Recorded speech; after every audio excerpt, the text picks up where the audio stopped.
एक सोपान का निर्माण किया गया। तो इस तरह से गद्यांश हमने पढ़ा।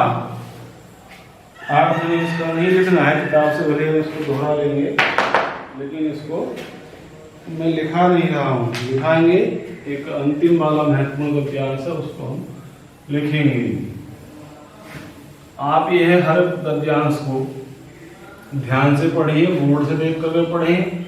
आपके पास किताब है, आप किताब से देख सकते हैं, वीडियो से सुन सकते हैं, लेकिन हर गद्यांश को, एक एक पंक्ति को आप ध्यान से पढ़ेंगे तो कहीं भी आपको समस्या नहीं आएगी।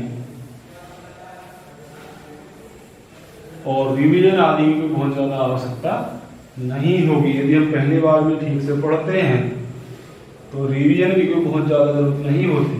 हम एक बार अगर रिवीजन कर लेंगे हल्का सा तो हमारी तैयारी हो जाएगी। चलिए अगला एक गद्यांश और शुरू करते हैं। इस गद्यांश जिससे आगे दिया हुआ है और वह इमामबाड़ा जो भवन है उसके बारे में एक पढ़ेंगे।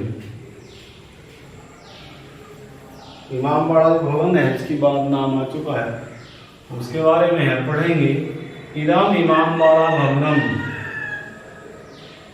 लिखा है, इदम इमामबाड़ा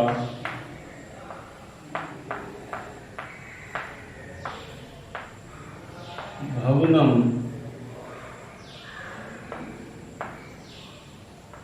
इदम इमामबाड़ा भवनम अति मनोहरम अस्ति। इमामबाड़ा भवनम अति मनोहरम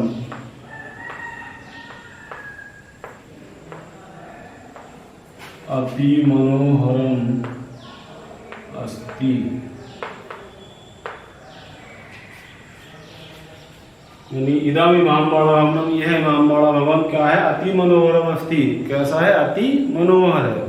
तो यह इमामबाड़ा भवन अति मनोहर है। इदम अवध शासका नाम, इदम अवध शासका नाम,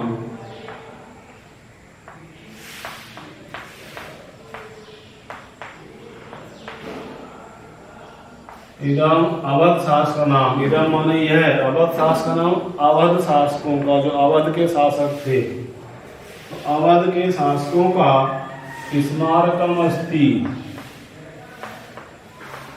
स्मारकम अस्ति क्या है? स्मारक है। इदम अवध शासक का नाम स्मारकम अस्ति, यह अवध शासकों का एक स्मारक है, यादगार स्थल है। अस्य भवनस्य छदि, अस्य भवनस्य छदि, अस्य भवनस्य छदि, इस भवन की छत, छदि माने छत, शब्दार्थ में लिख चुके हैं। अस्य भवनस्य छदि, इस भवन की छत अति विस्तृता अस्ति, अति विस्तृता, अति माने बहुत, विस्तृता माने विशाल, अस्ति माने है, बहुत विशाल है। इस भवन की जो छत है, जैसे लिंटर होता है हमारे घर में, तो इस भवन की जो छत है वो बहुत ही विस्तृत है, बहुत ही विशाल है। यम स्तंभै विनापि, यम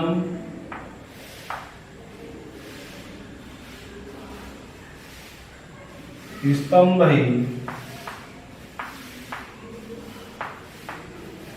स्तंभ माने होता है खंबे, खंबे, विनापि यानी बिना भी, स्तंभै विनापि, खंभों के बिना भी।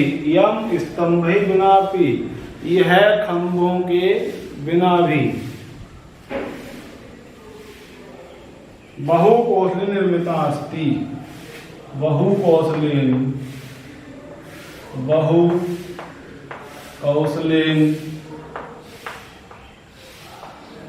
बहुकौशलेन बहुत कुशलता पूर्वक, निर्मिता अस्ति, बहुकौशलेन निर्मिता अस्ति, यानी बहुत कुशलता से निर्मित की गई है, बनाई गई है। तो यह खंभों के बिना भी बहुत कुशलता से बनाई गई है। अस्मिन् एकम विचित्रम, अस्मिन्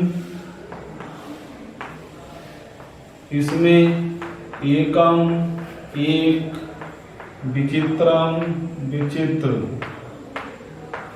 इसमें एक विचित्र सोपान मंडलम अस्ति। क्या है?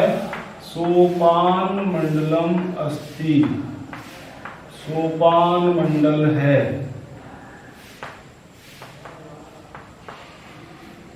तो इसमें एक विचित्र सोपान मंडल है।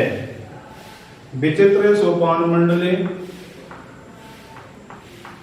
विचित्र यानी विचित्र सोपान मंडले, सोपान मंडल में, विचित्र सोपान मंडले, विचित्र सोपान मंडल में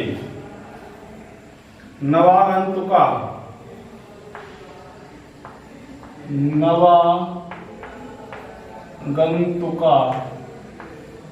नवागंतुक नए नए आए हुए लोग, नए नए मेहमान। बहुधा मार्गम विस्मरन्ति, बहुधा यानी बहुत प्रकार या बहुत बार, मार्गम मार्ग को, विस्मरन्ति माने भूल जाते हैं। विचित्र सोपान मंडल में नए आए हुए जो लोग होते हैं, नए नए आए हुए मेहमान होते हैं, वे बहुत बार मार्ग भूल जाते हैं, रास्ता भूल जाते हैं। ऐसा भी उस ज्ञानमाणा भवन में बनी हुई जगह है जहाँ पर लोग जाते घूमते हैं, लेकिन वहाँ क्या है, वो कई बार रास्ता भूल जाते हैं, रास्ते की पहचान नहीं हो पाती है, भूल जाते हैं।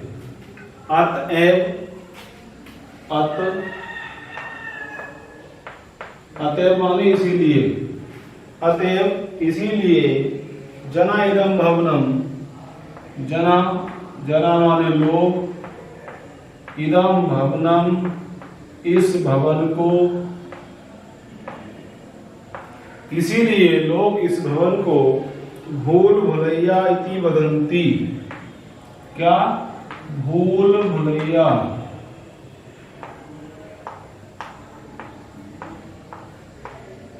नाम सुना होगा, भूल भुलैया इति वदन्ति, ऐसा बताते हैं, बोलते हैं या ऐसा कहते हैं।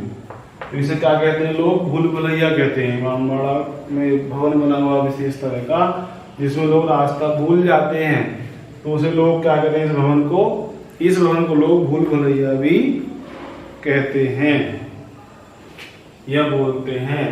इदम भवनम, अंतिम पंक्ति है गद्यांश की, इदम भवनम, इदम भवनम अवध सास का नाम, अवध सास का नाम, अवध शासकों काय के, इदम भवन अवध सास का नाम। वास्तुकला अनुरागम, वास्तु कला अनुरागम, यह भवन अवध शासकों के वास्तु कला के, जो वास्तु कला है, जो भवन निर्माण कला है, उसके अनुराग को, उसके प्रेम को प्रकटयति, प्रकट करता है। प्रकटयति क्या करता है? प्रकट करता है। एक बार आप दोबारा मैं दोहराता हूँ, आप समझ लीजिए। और आज की वीडियो हम यहीं तक कार्य रोकेंगे, इससे आगे अगली वीडियो में करेंगे। एक बार अर्थ समझ लीजिए दोबारा से। यह इमामबाड़ा भवन अति मनोहर है, यह अवध शासकों का स्मारक है। इस भवन की छत अति विशाल है, विस्तृत है। यह खंभों के बिना भी बहुत कुशलता द्वारा निर्मित की गई है या किया गया है। इस भवन में, इसमें एक विचित्र सोपान मंडल है। विचित्र सोपान मंडल में नए आए हुए लोग बहुत बार मार्ग भूल जाते हैं, इसीलिए लोग इस भवन को भूल भुलैया भी कहते या बोलते हैं। यह भवन अब शासकों की वास्तुकला के प्रेम को प्रकट करता है। तो आज की वीडियो क्लास में हमने 2 गद्यांशों को लिखा, पढ़ा, उसको समझा। लेखन कार्य आज कोई नहीं करना है, अगली वीडियो में आपको लिखाऊंगा भी। तब तक के लिए आप इसका अभ्यास करिए और मिलते हैं अगली वीडियो में।